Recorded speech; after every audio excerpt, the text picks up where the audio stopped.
नेताओं के चुनावी मंचों से किए गए वादे हर बार आमजन को सपनों की ऊंची उड़ान का झांसा देते हैं, लेकिन सच्चाई जमीन पर आज भी वही है।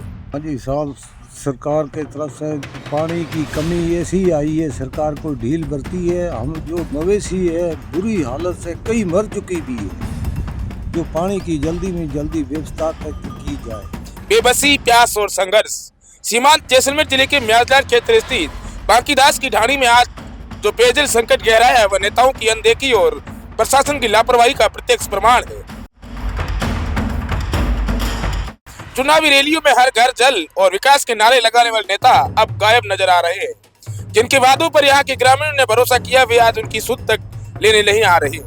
बांकीदास की ढाणी के ग्रामीण पिछले 3-4 महीनों से पेयजल के लिए दर दर की ठोकरें खाने को मजबूर है। हालत यह है कि यहाँ के लोगों और पशुधन के लिए पानी का एकमात्र स्रोत छत्तो भाटा पर बना कुंड बीते 4 महीनों से सूखा पड़ा है। इस कुंड को भरने वाली जीएलआर में पानी पहुंचाने का जिम्मा जलदाय विभाग का था, लेकिन विभाग ने अपने कृत्यों की तीसरी केवल कागजों पर कर दी। ग्रामीण हाकम सिंह का कहना है कि उन्होंने इस समस्या को लेकर अधिकारियों और नेताओं को कई बार अवगत करवाया, लेकिन न तो कोई सुनवाई हुई और न ही कोई समाधान। गर्मी के इस प्रचंड दौर में ग्रामीणों को महंगे दामों पर टैंकर मंगवाने को मजबूर होना पड़ रहा है। पानी के लिए ग्रामीण अपनी मेहनत की कमाई का बड़ा हिस्सा खर्च कर रहे हैं, जबकि यह सरकार की जिम्मेदारी है कि उन्हें बुनियादी सेवा सुविधाएं उपलब्ध करवाई जाए। यहाँ पानी की आपूर्ति व्यवस्था का हाल यह है कि एक और पाइपलाइनों से पानी व्यर्थ बहता रहता है, वहीं दूसरी ओर ग्रामीण बूंद बूंद के लिए तरस रहे हैं। टूटी हुई पाइपलाइनों से बहते पानी पर भी किसी का ध्यान नहीं है। यह लापरवाही केवल विभाग की नहीं बल्कि उन नेताओं की भी है जिन्होंने चुनाव से पहले इस क्षेत्र को विकास का मॉडल बनाने की बातें की थी। नेताओं और सरकार के खोखले वादों का खामियाजा केवल इंसान ही नहीं, यहाँ का पशुधन भी भुगत रहा है। पानी के अभाव में पशु बेहाल होकर इधर उधर भटकते नजर आ रहे हैं।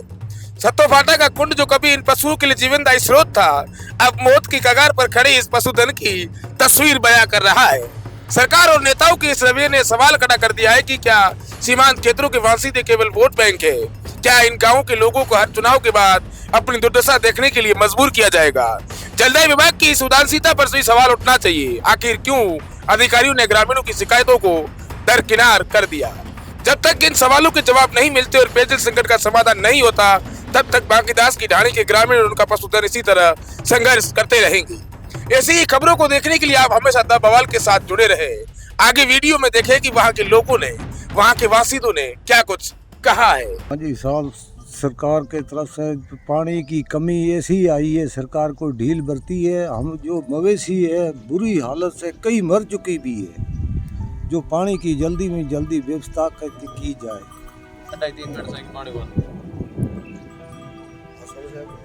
मेरा नाम हाकम सिंह, निवासी बांकीदास की ढाणी म्याजदार। हमारी ढाणी में पिछले 3.5-4 महीने से जलापूर्ति ठप है और 2-3 महीने से बिल्कुल पशु कुंड खाली है। छत्तो भाटा PHD पर जलदाय विभाग के कर्मचारियों की मनमानी के कारण हमें आम जन को समस्या का सामना करना पड़ रहा है।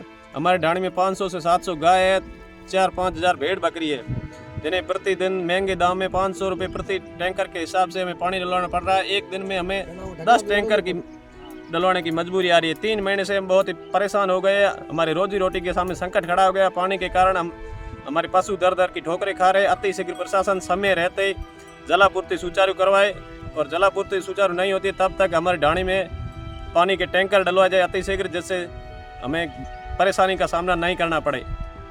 अन्यथा हम जिला प्रशासन के आगे धरना देने के लिए मजबूर होंगे। इसकी समस्त जिम्मेदारी जिला प्रशासन की रहेगी। अति शीघ्र जलापूर्ति सुचारू करवाने का श्रम करावे।